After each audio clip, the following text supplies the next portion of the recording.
আজকে যে রেসিপিটা নিয়ে আপনাদের সামনে হাজির হয়েছি অতি সাধারণ একটি রেসিপি, একদম কম তেল মশলায় আজকের এই রেসিপিটা তৈরি করে দেখাবো। অতিরিক্ত গরম পড়েছে আর এই গরমে কিন্তু খুব রিচ খাবার খুব একটা খাওয়া যাচ্ছে না, তো তার জন্যই আজকের এই রেসিপিটা একদম কম তেল মশলায় একটা পাতলা প্লেন ঝোলের রেসিপি নিয়ে এসেছি।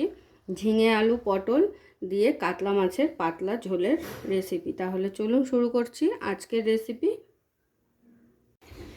আজ যে রেসিপিটা নিয়ে হাজির হয়েছি অত্যন্ত দারুণ একটি রেসিপি, একদম গরমের জন্য পারফেক্ট একটা পাতলা মাছের ঝোলের রেসিপি। তো আজকে আমি তৈরি করব কাতলা মাছের পাতলা ঝোল, আর ঝোলটা করব ঝিঙে পটল আর আলু দিয়ে। তো এখানে আমি ঝিঙে নিয়ে নিয়েছি দুটো, আর 4টে পটল, একটা টমেটো, দুটো আলু। তো প্রথমে আমাদের সবজিগুলোকে কেটে ফেলতে হবে, আর সঙ্গে আছে কিছুটা ধনেপাতা। তো প্রথমে এবারে মাছগুলোকে আমি নুন হলুদ মাখিয়ে ভেজে নেব।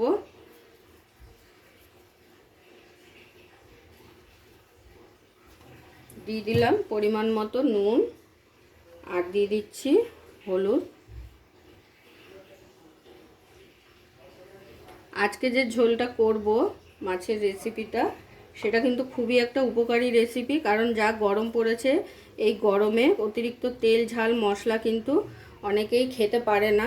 তো তাদের জন্যই আজকের এই ভিডিওটা, একদম হালকা পাতলা আর কম উপকরণে কিভাবে করা যায় সেটাই আজকে আমি করছি। আর ঝিঙে কিন্তু খাওয়া এমনিতেই খুব ভালো, তো সেই কারণে ঝিঙে দিয়ে আজকের এই রেসিপিটা আমি করব। তো নুন হলুদ মাখিয়ে নেওয়া হয়ে গেল। তো এবারে মাছটাকে আমাদের ভেজে নিতে হবে। আর এদিকে আমি সবজিগুলোও কিন্তু সমস্ত কেটে রেডি করে নিয়েছি। পটলগুলোকে এইভাবে 4 ফালি করে কেটে নিয়েছি, হালকা চোকলা রেখে, হালকা চোকলা ছাড়িয়ে। আর ঝিঙেগুলোকেও একটু বড় বড় করেই রেখেছি। ঝিঙে যেহেতু গলে যায় খুব তাড়াতাড়ি, দু একটা ঝিঙে এইভাবে হাফ করে নিয়েছি, আর তার সঙ্গে নিয়েছি লম্বা করে এইভাবে আলু কেটে। তাহলে চলুন শুরু করছি। তো প্রথমেই মাছগুলোকে ভেজে নেব। মাছগুলোকে ভাজার জন্য এখানে কড়াই বসিয়ে দিয়েছিলাম, আর কড়াই কিন্তু গরম হয়ে গেছে। এখন কড়াইতে দিয়ে দিচ্ছি সর্ষের তেল।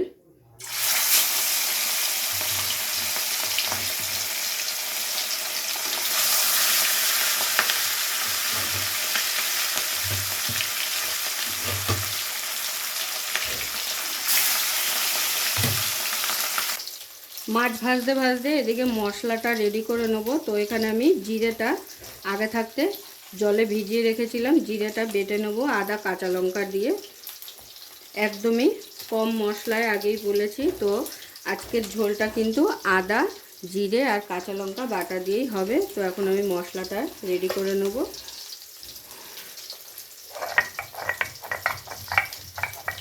তো মাছগুলো কিন্তু আমার ভেজে নেওয়া হয়ে গেল।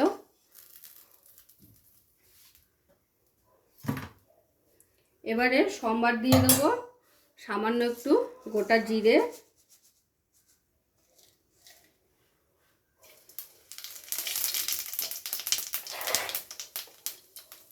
জিরেটাকে হালকা তেলের মধ্যে নাড়াচাড়া করে নিয়ে দিয়ে দেবো এর মধ্যে আলুগুলো।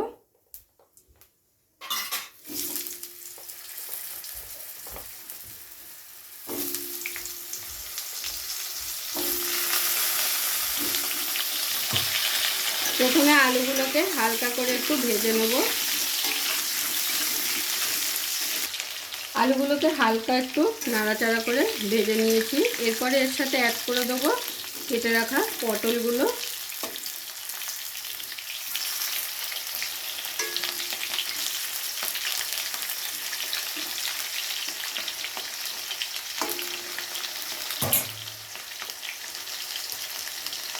আর ঝিঙেটা কিন্তু একদম লাস্টে দেব, কারণ ঝিঙে খুব তাড়াতাড়ি গলে যায়।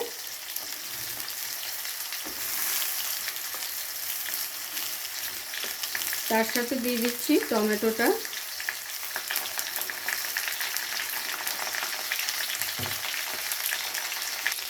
তো আলু পটল দুটোই ভেজে নেওয়া হয়ে গেছে। এবারে কিন্তু অ্যাড করে নিচ্ছি ঝিঙেগুলো।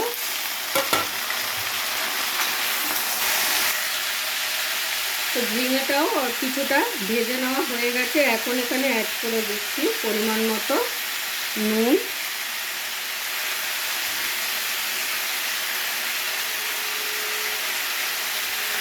নুন দিয়ে আবারও 2 থেকে 3 মিনিট একটু ভেজে নেব।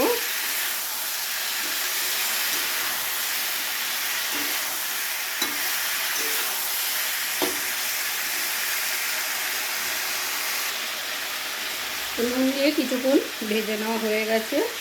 এবারে অ্যাড করে দিচ্ছি হলুদ,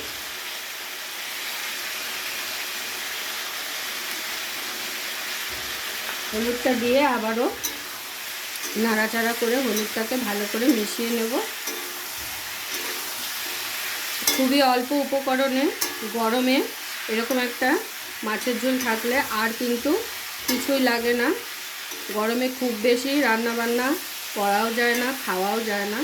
তো সেই কারণেই হালকা পাতলার মধ্যে যেটা করা যায় এরকম একটা রেসিপি হলে কিন্তু আর কিছু দরকার হয় না।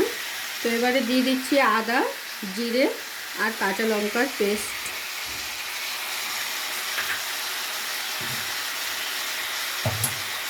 আর সঙ্গে দিয়ে দেবো রঙের জন্য সামান্য একটু কাশ্মীরি লঙ্কা গুঁড়ো। খুব বেশি দেবো না, খুব একটা কালার করবো না, হালকা একটু কালার আনার জন্য এটা দেওয়া। এটা যারা মনে করবেন দেবেন না তারা স্কিপ করে যেতে পারেন। এবারে মশলাটাকে দিয়ে একটু কষিয়ে নেব।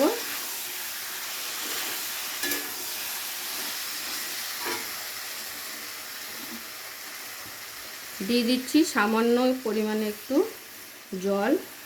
জল দিয়ে মশলা কষালে খুব সুন্দর টেস্ট হয়।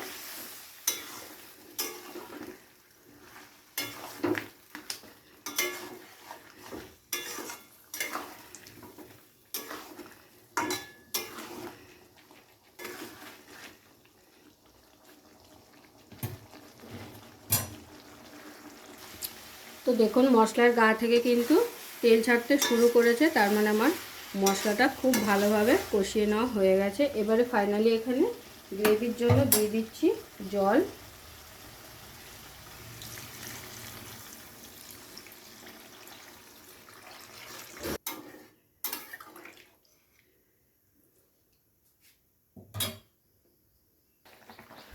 তো ঝোলটা ফুটে উঠেছে। এবারে আমি এক এক করে ভেজে রাখা মাছগুলো এর মধ্যে দিয়ে দিচ্ছি।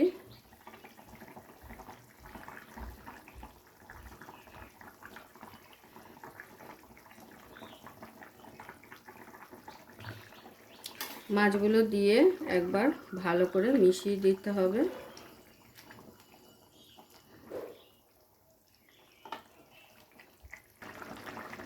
তো আমাদের মাছের ঝোল কিন্তু একদম রেডি। আর কিন্তু আমি জলটাকে টানাবো না, এরপরে জলটা টেনে গেলে কিন্তু গ্রেভিটা খুবই টেনে যাবে।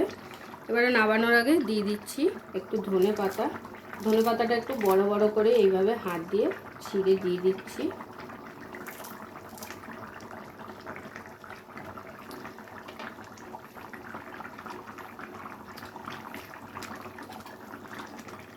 এবারে আমি কিন্তু মাছের ঝোলটা নামিয়ে ফেলবো, গরম গরম সার্ভ করে নেব।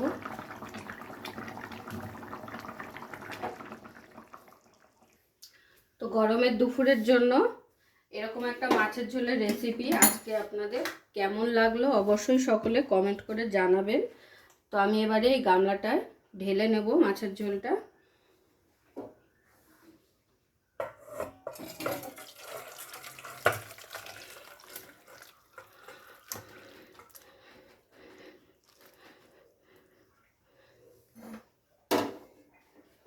পুরো ভিডিওটা দেখার জন্য সকলকে অসংখ্য ধন্যবাদ। এরকম আরও নিত্য নতুন ভিডিও দেখার জন্য চ্যানেলটি অবশ্যই সাবস্ক্রাইব করে নেবেন আর পাশে থাকা বেল আইকনটি প্রেস করে নেবেন নতুন রেসিপির আপডেট পাওয়ার জন্য।